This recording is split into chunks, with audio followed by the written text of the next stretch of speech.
Bonjour à tous. Je continue à vous partager des extraits du livre du pape Benoît XVI, Jésus de Nazareth. Introduction suite. La critique à l'encontre des faux prophètes indique tout simplement le danger que les prophètes assument pratiquement le rôle de devin. La fin du livre du Deutéronome revient une fois encore sur la promesse, et on peut en effet y lire ceci: il ne s'est plus jamais levé en Israël un prophète comme Moïse, lui que le Seigneur rencontrait face à face. Deutéronome 34, 10. Cette conclusion du 5e livre de Moïse est dominée par une tonalité étrangement mélancolique. La promesse d'un prophète comme moi ne s'est pas encore réalisée. Il apparaît maintenant que ces mots ne signalent pas simplement l'institution du prophétisme, puisque ce dernier existait déjà, mais quelque chose d'autre et de bien plus important, l'annonce d'un nouveau Moïse. Il était devenu évident que l'installation en Palestine n'avait pas été l'entrée dans le salut, qu'Israël attendait encore sa véritable libération, qu'un exode de nature plus radicale était nécessaire, et qu'il fallait pour ce faire un nouveau Moïse.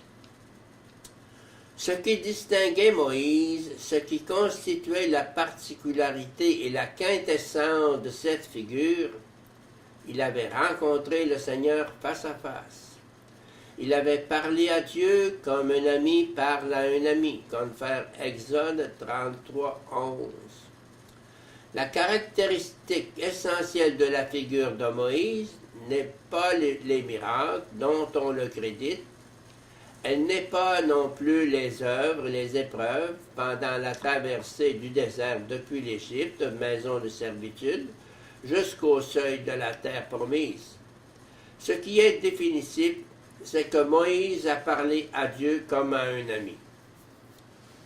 Le prophète n'est pas là pour communiquer des événements de demain ou d'après-demain et pour satisfaire ainsi la curiosité ou le besoin de sécurité humain.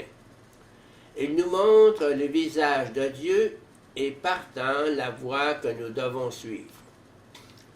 Il indique le chemin qui mène au véritable exode, qui consiste à rechercher et à trouver dans toutes les voies de l'histoire la voie qui mène à Dieu.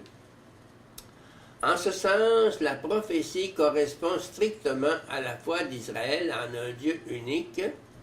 C'est sa transposition dans la vie concrète d'une communauté devant Dieu et sur le chemin vers Dieu. Israël peut désormais espérer un nouveau Moïse.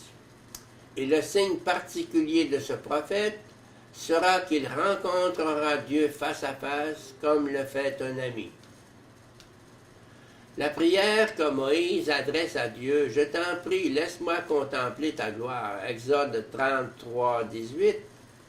Cette prière n'est pas exaucée. « Tu ne pourras pas voir mon visage » Exode 33, 20.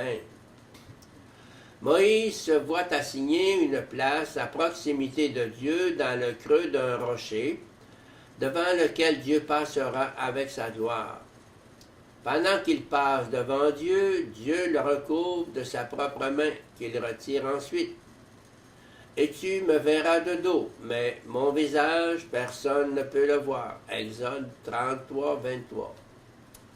Moïse ne voit pas la face de Dieu, même s'il lui est donné de plonger dans la nuée de la proximité avec Dieu et de lui parler comme à un ami. Le nouveau Moïse sera le médiateur d'une alliance supérieure à celle que Moïse avait pu rapporter du Sinaï, confère Hébreux 9, 11, 24. C'est dans ce contexte que nous trouvons la clé de lecture de la fin du prologue de l'Évangile de Jean. Dieu, personne ne l'a jamais vu. Le Fils unique, qui est dans le sein du Père, c'est lui qui a conduit à le connaître. Jean 1, 18.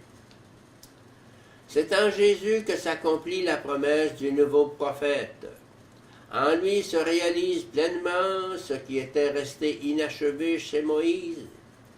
Il vit devant la face de Dieu, non seulement en qualité d'ami, mais en qualité de fils. Il vit dans l'union la plus intime avec le Père. La réaction des auditeurs de Jésus était claire. Cet enseignement ne provient d'aucune école. Il s'agit d'un enseignement fait avec autorité. L'enseignement de Jésus ne vient pas d'un apprentissage humain, quelle qu'en soit la nature. Il provient du contact direct avec le Père, du dialogue face à face, de la vision de celui qui est dans le sein du Père. Jean 1, 18. C'est la parole du Fils. Jésus s'est retiré sur la montagne et il a prié pendant plusieurs nuits, seul avec le Père. Si Jésus parle du Père comme il le fait, c'est parce qu'il est le Fils et qu'il est avec le Père dans une communion filiale. Qui voit Jésus voit le Père. Jean 14, 9. Ainsi, le disciple qui accompagne Jésus se voit impliqué dans la communion avec Dieu.